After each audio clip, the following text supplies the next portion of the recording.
Alhamdulillahirrabbilalamin. Wassalatu wassalamu ala asrofil anbiya wal mursalin Sayyidina Muhammadin wa ala alihi wa ashabihi ajmain, amma ba'du.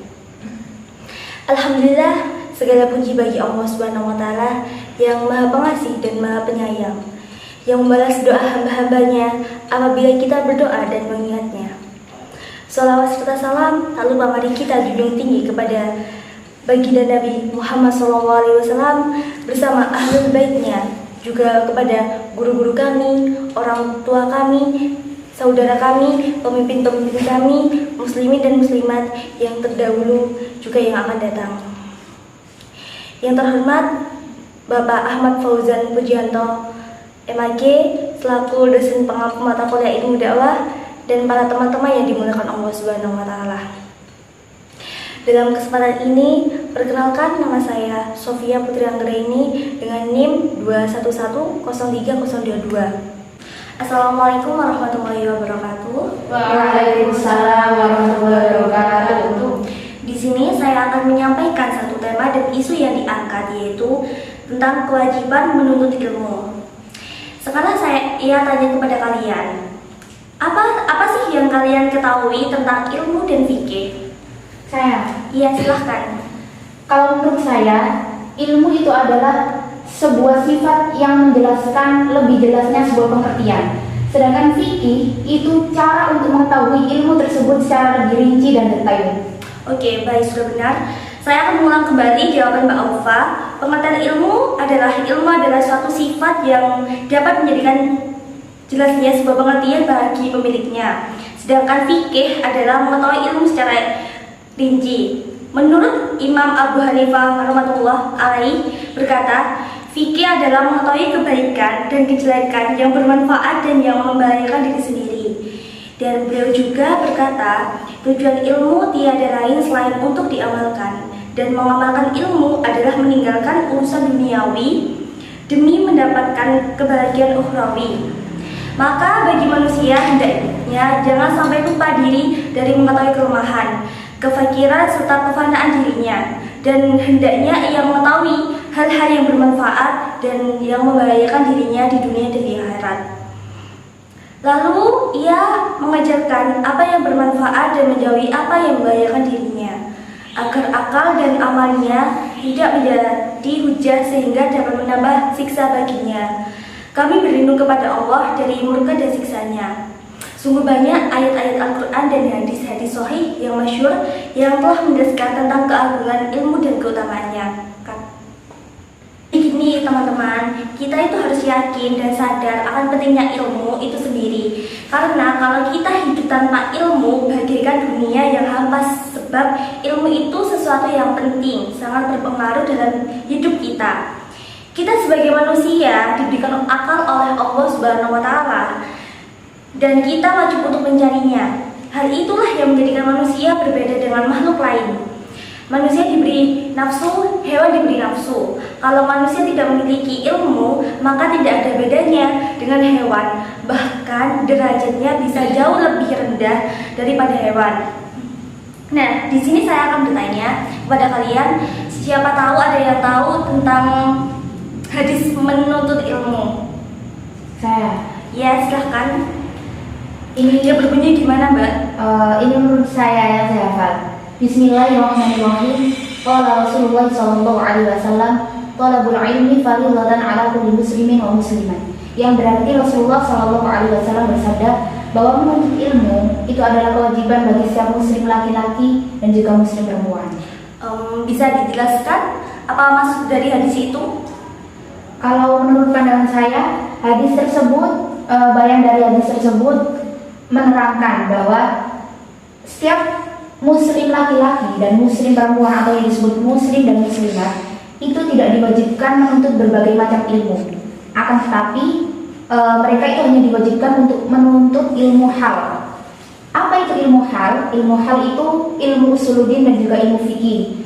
Ilmu fikih yang berhubungan dengan ahwal atau keadaan manusia itu sendiri, yang bisa berupa kekufuran, keimanan, sholat, zakat, dan lain-lainnya.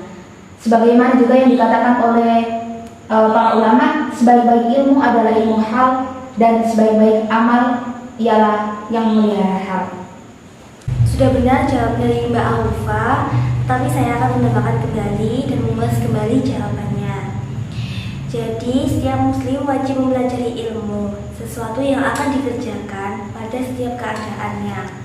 Oleh karena itu, setiap muslim wajib mengerjakan sholat, maka wajib baginya untuk mengetahui hal-hal yang akan dikerjakan dalam sholatnya, sebatas apa yang harus dijalankannya dalam menunaikan kewajiban sholat, seperti mengetahui tata cara mengerjakan sholat dan syarat serta rukunnya.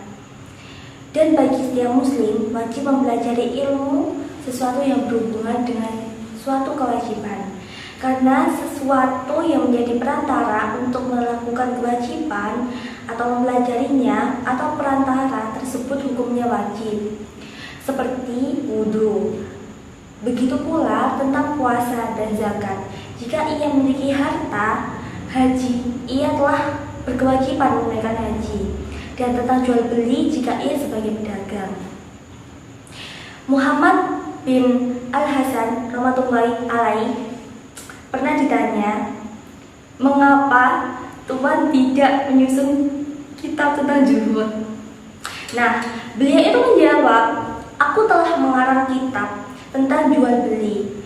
Nah, maksud dari jawaban beliau itu tadi yaitu yang dikatakan orang zuhud ialah orang menjaga diri dari perkataan subhat atau tidak jelas halal atau haramnya, dan perkara makruh dalam berdagang. Demikian pula bagi setiap muslim wajib menjaga diri dari perkataan subhat dalam berbagai macam muamalah dan keterampilan. Sebab setiap orang yang berkecimpung dalam dunia muamalah wajib atasnya untuk mengetahui ilmu menjaga diri dari perkataan yang diharamkan. Dan bagi setiap muslim juga diwajibkan mengetahui tentang keadaan hati, mulai dari tawakal, berserah diri kepada Allah, taubat atau kembali kepada Allah, takut atau kepada Allah, dan ridho dengan hukum dan ketentuan Allah. Karena semua itu pun terjadi dalam segala keadaan. Jadi gini teman-teman, dalam kewajiban mencari ilmu perlu diperhatikan adab dan tata krama sebagai seorang pencari ilmu, agar ilmu yang didapat bisa bermanfaat bagi diri sendiri dan orang lain. Nah, pencari ilmu juga harus memiliki 6 hal yang sebagai modal dalam mencari ilmu. Apa saja sih 6 hal modal dalam mencari ilmu yang kalian ketahui? Iya, silahkan. Yang pertama adalah kecerdasan. Yang kedua adalah bersungguh-sungguh. Iya, yang lainnya? Yang ketiga kesabaran. Yang keempat yakni biaya. Iya. Yang kelima dan keenam bimbingan guru dan waktu yang lama. Oke, jawaban dari kalian itu sudah benar, tapi saya akan mengulas kembali dan akan menjelaskan apa yang tercakup dari hal tersebut. Yang pertama kan kecerdasan. Nah, ulama membagi kecerdasan menjadi 2, yaitu yang pertama muhibatul minallah, atau kecerdasan yang diberikan oleh Allah. Contohnya seseorang yang memiliki hafalan yang kuat. Yang kedua adalah kecerdasan yang didapat dengan usaha, misalnya dengan cara mencatat, mengulang, mencari yang diajarkan, berdiskusi, dan lain-lain. Nah, kecerdasan inilah yang menjadi modal bagi seseorang dalam mencari ilmu. Kecerdasan orang berbeda-beda sehingga memiliki kapasitas keilmuan yang berbeda-beda. Maka dari itu, kesungguhan seseorang dalam mencari ilmu akan menentukan kapasitas keilmuan yang dimilikinya. Yang kedua, bersungguh-sungguh. Barang siapa yang bersungguh-sungguh, maka ia akan mendapatkan kesuksesan. Begitu pula dalam menuntut ilmu, kesungguhan adalah salah satu modal untuk menguasai ilmu yang sedang kita pelajari. Pepatah mengatakan, manjada wajada, yang artinya siapa yang bersungguh-sungguh pasti dapat. Nah, kita lihat dari itu semua, kita diberi waktu, diberi kesempatan yang sama. Kenapa hasilnya berbeda? Karena kesungguhan itu yang menentukan segala-galanya. Murid satu kelas, satu guru, tapi hasilnya berbeda-beda. Karena kesungguhan yang mereka lakukan juga berbeda. Maka dari itu bersungguh-sungguh sangat penting dalam upaya mencari ilmu. Yang ketiga, kesabaran. Sabar dalam menuntut ilmu dibutuhkan kesabaran. Sabar dalam belajar, sabar dalam diuji, sabar dalam segala hal yang kita alami dalam proses menuntut ilmu. Sabar dalam menjalani hukuman sekalipun jika ada. Pepatah mengatakan, orang yang cerdas adalah orang yang tidak akan pernah berhenti belajar. Banyak sekali godaan dalam mencari ilmu, terutama di zaman sekarang, di mana dunia semakin canggih, banyak sekali teknologi yang melakukan seseorang. Misalnya HP, siapa sih sekarang yang tidak punya sebuah benda yang berbentuk kotak seperti tahu tapi pengaruhnya luar biasa? Memang HP sangat membantu dalam aktivitas sehari-hari, tetapi juga dapat melalaikan seseorang. Kita sebagai pencari ilmu harus berusaha sebisa kita untuk bersabar dalam menghadapi godaan yang selalu membuat kita menjadi malas. Jika kita sudah terbiasa bersabar, insya Allah kita bisa mencapai apa yang kita impikan. Yang keempat adalah biaya. Dalam proses menuntut ilmu tentu butuh biaya. Tidak mungkin menuntut ilmu tanpa biaya. Contoh para imam. Imam Malik menjual salah satu kayu penopang atap rumahnya untuk menuntut ilmu. Imam Ahmad melakukan perjalanan jauh ke berbagai negara untuk mencari ilmu. Beliau janji kepada Imam Syafi'i untuk bertemu di Mesir, akan tetapi beliau tidak bisa ke Mesir karena tidak ada bekal. Seseorang untuk mendapatkan ilmu harus berkorban waktu, harta, bahkan terkadang nyawa. Ilmu itu mahal, teman-teman, sehingga dalam memperoleh juga harus memerlukan biaya lebih. Kita mengeluarkan harta untuk ilmu bukan berarti kita buang-buang uang untuk hal yang tidak penting. Pengorbanan berupa materi yang sangat dibutuhkan, karena ilmu bisa menjadi bekal kita di masa depan. Mudahnya jika kita berkorban materi demi ilmu, maka sama saja kita berinvestasi untuk masa depan kita. Yang kelima, bimbingan guru. Nah, di bimbingan guru salah satu hal yang paling penting dalam menuntut ilmu. Bimbingan guru itu terlebih belajar ilmu agama Islam. Haruslah sesuai dengan bimbingan guru. Belajar agama Islam janganlah secara otodidak semata, karena akan menjadi bahaya jika selalu memahami suatu teks, ayat, atau hadis. Dikarenakan begitu pentingnya bimbingan guru, maka kita haruslah menghormati dan memuliakan guru. Hal ini semata-mata untuk mendapatkan ridho guru yang pada akhirnya akan mengantarkan kita kepada Allah. Yang keenam dan yang terakhir, waktu yang lama. Dalam menuntut ilmu butuh waktu yang lama. Imam Al-Baihaqi berkata, ilmu tidak akan mungkin didapatkan kecuali dengan kita meluangkan waktu. Imam Al-Qadi ditanya, sampai kapan seseorang harus menuntut ilmu? Nah, beliau menjawab, sampai ia meninggal dan ikut tertuang tempat tintanya ke tiang kubur. Semoga kita memahami dan mengaplikasikan syarat menuntut ilmu dari Imam Ali bin Abi Thalib radhiyallahu an tersebut. Dari penjabaran yang sudah saya sampaikan, dapat diketahui bahwa keutamaan ilmu itu sangat banyak sekali. Tetapi di sini saya akan menyampaikan 5 saja dari keutamaan-keutamaan ilmu. Keutamaan-keutamaan itu adalah, yang pertama, ilmu adalah warisan para nabi. Orang yang terbanyak memiliki ilmu mendapat bagian terbesar dari warisan tersebut. Rasulullah SAW bersabda yang artinya, sesungguhnya ulama adalah pewaris para nabi. Sungguh para nabi tidak mewariskan dinar dan dirham. Mereka hanya mewariskan ilmu. Maka barang siapa mengambil warisan tersebut, ia telah mengambil bagian yang banyak. Allah mengutus Nabi dan Rasul untuk menyempurnakan akhlak manusia. Dalam menyempurnakan akhlak manusia, Nabi dan Rasul juga dibekali ilmu yang lebih.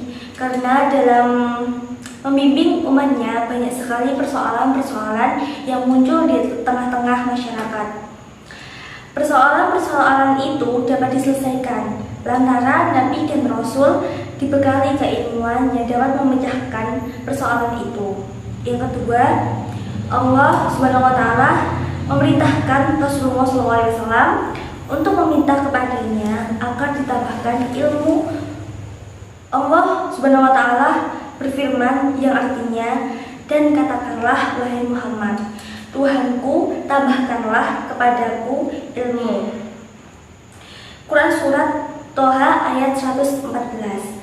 Hal ini menunjukkan keutamaan ilmu daripada harta dan kedudukan, karena Allah Subhanahu wa Ta'ala tidak memerintahkan nabinya untuk meminta tambahan sesuatu kecuali ilmu. Yang ketiga, menuntut ilmu adalah salah satu jalan menuju surga. Hal ini sebagaimana sabda Rasulullah SAW. Beliau bersabda, barang siapa yang menempuh suatu jalan untuk mencari ilmu, maka Allah memudahkan untuknya jalan menuju surga. Hadis riwayat Bukhari dan Muslim. Menempuh jalan untuk mencari ilmu bisa diartikan dengan dua makna. Pertama, menempuh jalan dalam arti yang sungguh-sungguh, yaitu berjalan kaki atau kendaraan menuju majelis, forum ilmu, baik forum maupun formal maupun non-formal. Kedua, menempuh jalan dalam arti kiasan, yaitu metode atau sarana untuk mendapatkan ilmu dengan membaca, mendengar, dan mengaji ilmu, diskusi, serta metode-metode lain yang menjadi sarana dalam meraih ilmu. Yang keempat, Allah Subhanahu wa Ta'ala mengangkat derajat orang-orang yang berilmu, baik di dunia maupun di akhirat. Allah Subhanahu wa Ta'ala berfirman, Allah akan mengangkat kedudukan orang-orang yang beriman dan diberi ilmu di antara kalian beberapa derajat. Quran Surat Al-Mujadilah ayat 11. Yang terakhir, Allah menginginkan kebaikan untuk orang yang beriman.